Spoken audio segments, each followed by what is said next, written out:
Okay, so it is 3:36 in the morning, and I got my membrane swept at 9:45 this morning or something like that.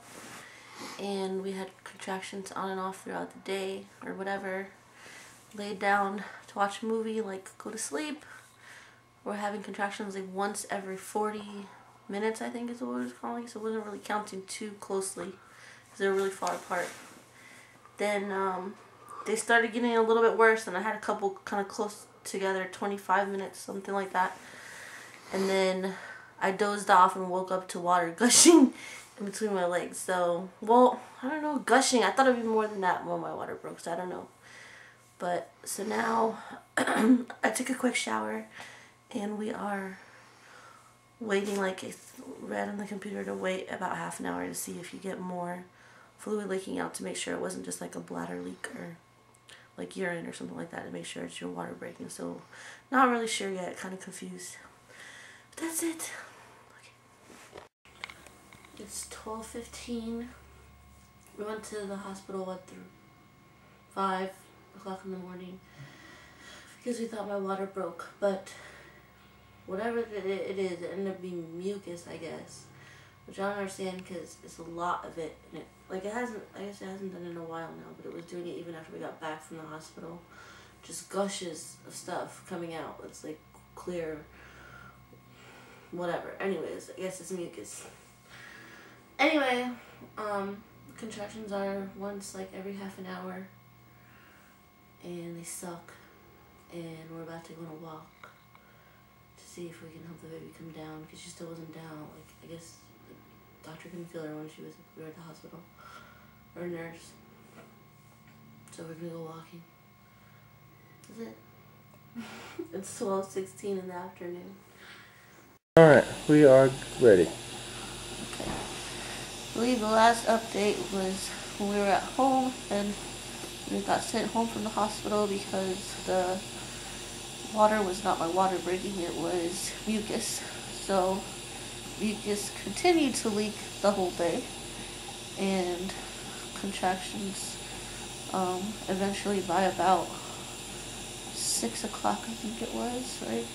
Yeah. 6 o'clock, I started wondering when the hell he was going to start timing them, because I was in pain. So we started timing them, and they were about 5 minutes apart each. And I was not a happy camper. So, got everything ready and came to the hospital. I was kind of okay in the hospital for a while in triage. I started throwing up as soon as we got here, though, which was new. Didn't throw up at home. By the time they checked me, I had gone from 1 centimeter that morning to 3, maybe 4, she said. And my water broke while she was checking me. I honestly believe it was broken before, but according to the doctors, it broke while she was checking me. So then, I think that's when I kind of started losing it, and I was no longer a very nice girl. I was very unhappy, begging for relief, dying. But I think for my baby, I don't know what's up, but I skipped that whole, like, we went from 5 minutes apart. They didn't go to like 4, 3, 2. They went from 5 to like a minute and a half apart. So I was just dying.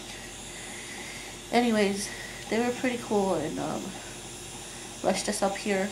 And by the time I got to the living room, I honestly had my epidural, I would say, within 20 minutes, which wasn't bad. And so then I was 4 centimeters when she checked me, and I'm kind of encouraged. But now we have to find out that my heart rate was high, the baby's heart rate was high. At this point, mine has gone down. The baby's is still pretty high, and I'm running a pretty high temp. It's fluctuating a lot. The last time they checked, it was 102 point, what? 102.9 the last time they checked. So, she warned me. They gave me Tylenol up the booty. And she warned me that they'll give it about half an hour to work, and I may end up having a C-section because we don't want the baby cooking in there. We want her safe. So now we are playing the waiting game yet again. Only this time I'm not screaming at everybody. So yay! it's all just gonna wait, and hopefully we'll have a little girl. Okay, that's all. Alright, here we are. Kind of skipped quite a bit, as you can tell. We had the C-section. She just farted for the first time.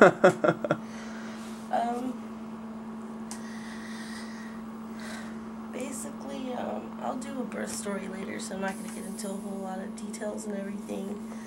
But to make long story short, she's farting. I haven't heard her fart this.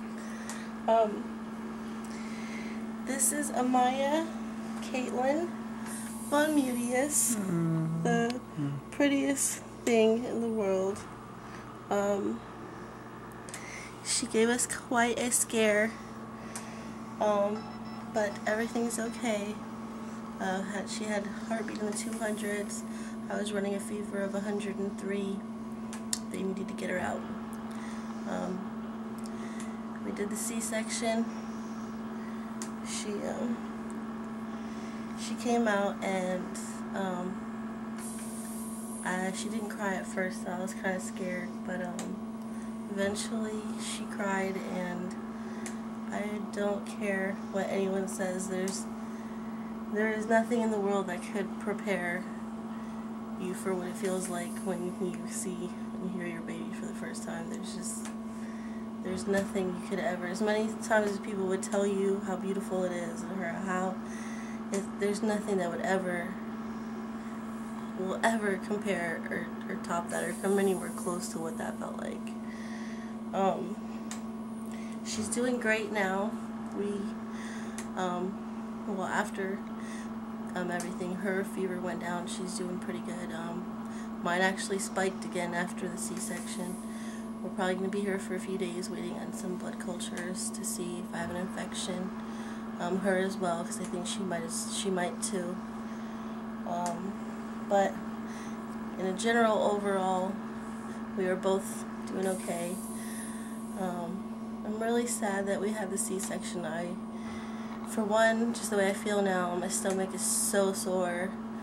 And it just sucks because even just to hold her now, like, it hurts, you know, and I would rather have had her naturally and have some crotch pain and, you know, be able to walk around and just be with her, but it will be a recovery for both of us. And basically, both of her grandmas have come to see her, so they've been here. Seeing my husband hold her for the first time is, you know, waited a long time to see that. And I guess we've all kind of decided. She came out pretty fair-skinned, but when it comes to like baby pictures and her face and everything, she looks like me. She's all swallowed up, so I can't show you right now, but I'll show you later. The dinglehead holding the camera gave her his functified, what I call the VonMutius feet. She got some funky feet, y'all. Now everybody says, oh, my baby's the most beautiful baby. She's beautiful, but she got some funky feet. She's gonna have to get some pedicures and do some really nice stuff with her toenails to make up for it, I think, because she has some man feet. But as you can tell, she is gorgeous. She is just, oh, don't cry, baby. But yeah, so that's just a quick rundown, and I'll definitely come back and give you some details and try to get everything in there. But let me tell you, for those of you who are about to pop, prepare yourself. It hurts. Nothing could have prepared me for that either. I've had many injuries in my life, and contractions there's nothing you can do about it. It's just the most insane pain in the world, and there's nothing you can do. I was grabbing bed rails and punching and screaming, and oh my god, it's just really bad, guys. It's horrible. And I was in labor for 2 days before we had her, so I only had my epidural for an hour and a half before we had the C-section, so it was all pretty much hell. It was horrible, but But look at the result. She's here now, and I'm still holding to my word. I'm never doing this again.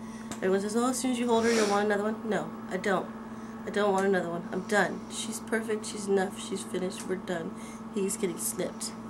So, I'll shut up. But probably later on today we'll have hubby go to the house and grab the laptop since we're going to be here for a few days. And I'm going to get off now because they're showing how to breastfeed on TV and I need to learn. Bye.